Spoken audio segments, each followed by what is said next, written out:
Inside Racing vous est présenté par Dunlop. Retour aux années 50. À l'époque, tous les chemins menaient déjà au Mans. Le vieux centre-ville et la cathédrale Saint-Julien ont beau définir son image, Le Mans reste surtout la ville du sport automobile.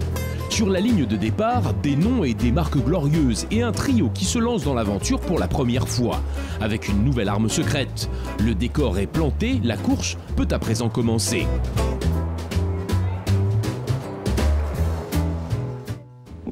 Ça devrait lui donner un peu de tenue, non? À la voiture, je veux dire. C'est parfaitement inutile. J'ai conduit une de ces choses, on y est assis comme dans un fauteuil. Ça lui fera juste consommer davantage et augmentera la température des pneus d'environ 15 degrés. 15 degrés? Ne l'écoutez pas, Jilly. Il étale son savoir pour nous impressionner. Si vous ne m'écoutez pas, vous partirez en glissade avec cette chaleur. Mais faites comme bon vous semble, jeune fille. J'y compte bien, jeune homme. La femme au volant de la Jaguar est fière et indépendante. Mais on a toujours tort d'ignorer les conseils bien intentionnés, surtout à l'entraînement. À défaut, il faut s'attendre à de mauvaises surprises. Comme l'avait prévu Mr. Hobson, la voiture se met à glisser comme sur une patinoire.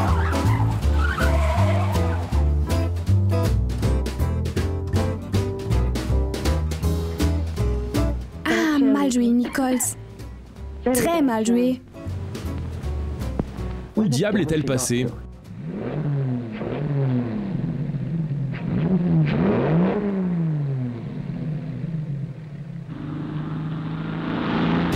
La voilà de retour. Elle se faisait attendre. Mr. Hobson et l'aristocrate ont une foule de questions à lui poser. Que s'est-il passé, Miss Nichols? Tout va bien, ma grande? Ça va enfin, je crois. Et la voiture? Elle a l'air d'aller, mais vous devriez peut-être faire vérifier la piste. Que s'est-il passé? Regardez tout ce sable. Vous aviez raison, Mr. Hobson, voilà tout. Je vous présente mes excuses. J'ai failli passer dans le dernier virage, je n'ai rien pu faire. Vous avez besoin d'un remontant? Je pense aussi. Allez, suivez-moi. Un verre pour se remettre de ses émotions, pendant que les techniciens vérifient leur nouvelle arme secrète, ou plutôt la dissèquent. Le pneu à structure diagonale est remis sur le banc d'études et soumis à une batterie de test. L'épreuve du Mans n'est pas faite pour les gommes souples et les poules mouillées.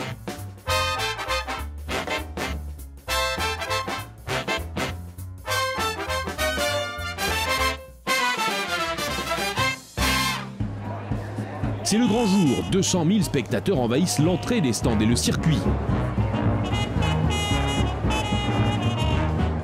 La tension monte. La concentration avant le départ du Mans, à l'ancienne, est à son comble. Notre conductrice est en plein dans la mêlée. Il faut être bien en jambes pour partir le premier.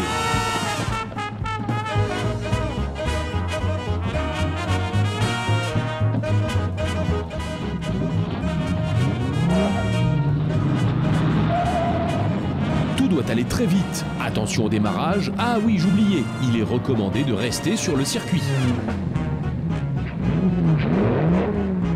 Un petit conseil, suivez les flèches. Cela paraît facile, mais ce ne l'est pas toujours. Les pilotes ne peuvent compter que sur eux-mêmes. La forme physique et l'endurance peuvent faire toute la différence.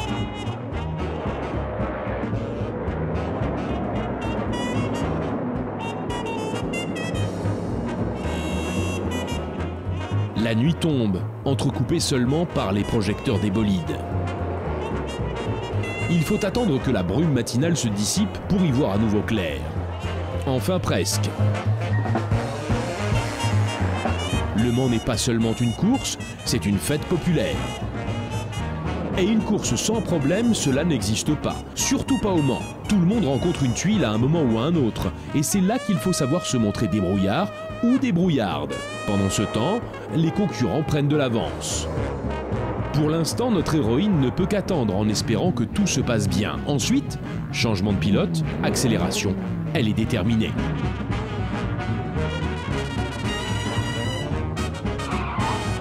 Catastrophe!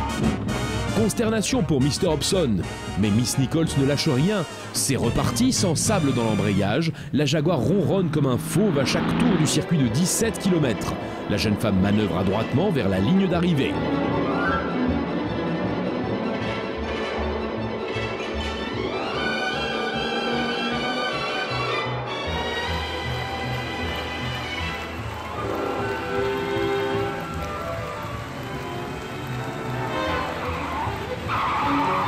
À chaque tour, elle s'approche de la victoire.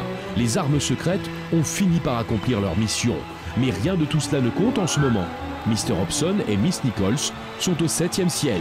Le Mans, mon amour!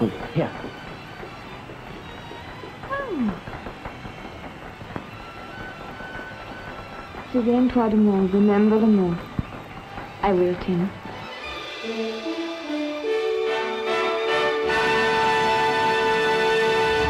Inside Racing vous a été présenté par Dunlop.